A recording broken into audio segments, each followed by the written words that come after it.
Welcome to స్టార్నిస్ media. విభజన హామీల్లో ఒకటైన విశాఖ కేంద్రంగా దక్షిణ కోస్తా రైల్వే జోన్ ఏర్పాటు ముహూర్తం ఖరారైంది. రాష్ట్ర విభజన జరిగి 10 ఏళ్లు దాటినా కూడా ఇప్పటికీ ఆ హామీ నెరవేరలేదు. దీంతో అసలు విశాఖ కేంద్రంగా జోన్ ఏర్పాటవుతుందా లేదా అనే అనుమానాలు కూడా వ్యక్తమయ్యాయి. ఇక జోన్ ప్రకటన తర్వాత పక్కనే ఉన్న ఒడిశా నుంచి పెద్ద ఎత్తున అభ్యంతరాలు, విజ్ఞాపనలు రావడంతో జోన్ ఏర్పాటు ప్రక్రియ వాయిదా పడుతూ వచ్చింది. దీంతో కొంతకాలంగా విశాఖ రైల్వే జోన్ ఏర్పాటు అంశం స్తబ్దుగా ఉండిపోయింది. తాజాగా కూటమి ప్రభుత్వ కృషి వల్ల దక్షిణ కోస్తా జోన్ ఏర్పాటు ప్రక్రియలో మళ్లీ కదలిక కనిపిస్తోంది. త్వరలోనే జోన్ కార్యకలాపాల ప్రారంభానికి అపాయింట్మెంట్ డేట్ ప్రకటించే అవకాశం ఉందని రైల్వే శాఖ వర్గాల ద్వారా తెలుస్తోంది.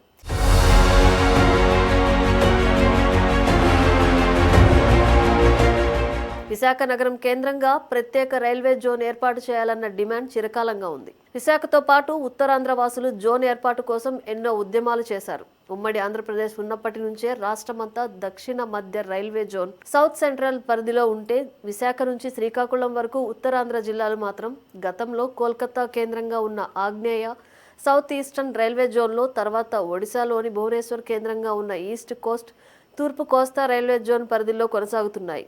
దీనివల్ల కొత్త రైలు సర్వీసులు, ఇతర అభివృద్ధి పనుల విషయంలో తీవ్ర వివక్ష ఎదురవుతుంది. వాల్తేరు డివిజన్ తూర్పు కోస్తా రైల్వేకు ఆదాయం సమకూర్చడంలో అగ్రస్థానంలో ఉన్నప్పటికీ దీని అభివృద్ధిపై వివక్ష చూపడం వల్ల విశాఖ కేంద్రంగా ప్రత్యేక రైల్వే జోన్ ఏర్పాటు చేయాలన్న డిమాండ్ కొన్ని దశాబ్దాల క్రితమే మొదలైంది.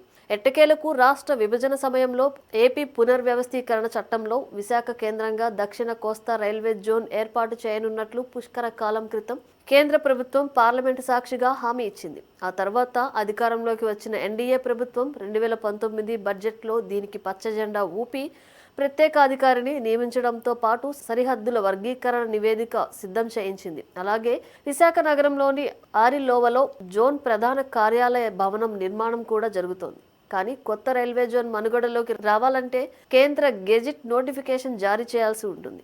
ఆ విషయంలో తాత్సారం జరుగుతుండటంతో మళ్లీ ఉత్తరాంధ్ర వాసుల్లో అనుమానాలు, ఆందోళనలు మొదలయ్యాయి.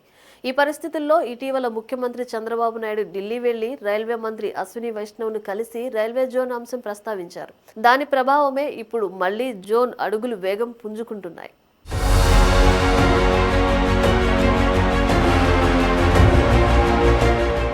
విశాఖ కేంద్రంగా ఏర్పాటవుతున్న దక్షిణ కోస్తా జోన్లో దక్షిణ మధ్య రైల్వే పరిధిలోని విజయవాడ, గుంటూరు, గుంతకల్లు డివిజన్లు చేర్చడంతో పాటు విశాఖ డివిజన్ కూడా ఉంటుంది. అయితే ఈ జోన్లలోని మార్గాలు, స్టేషన్లను పునః వర్గీకరించాల్సి ఉంటుంది. ఆ ప్రక్రియ దాదాపు కొలిక్కి వచ్చినట్లు తెలిసింది.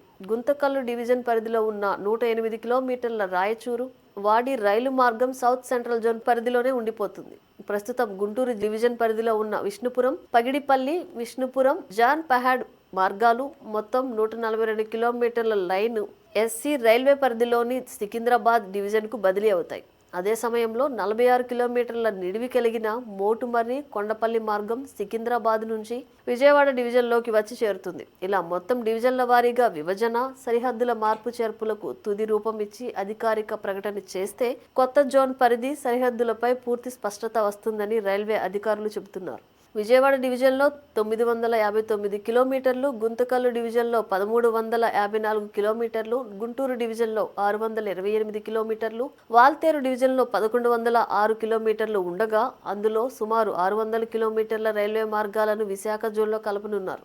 మొత్తంగా దక్షిణ కోస్తా రైల్వే జోన్ పరిధి 3500 కిలోమీటర్ల వరకు ఉండవచ్చని రైల్వే వర్గాలు చెబుతున్నాయి.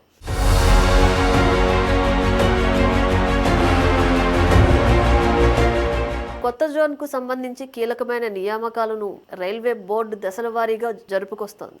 వీటన్నింటినీ ఒక కొలిక్కి తెచ్చి సాధ్యమైనంత వరకు ఈ నెలాఖరుకే విశాఖ రైల్వే జోన్కు సంబంధించి అపాయింటెడ్ డేట్ ప్రకటించే అవకాశం ఉన్నట్లు తెలిసింది.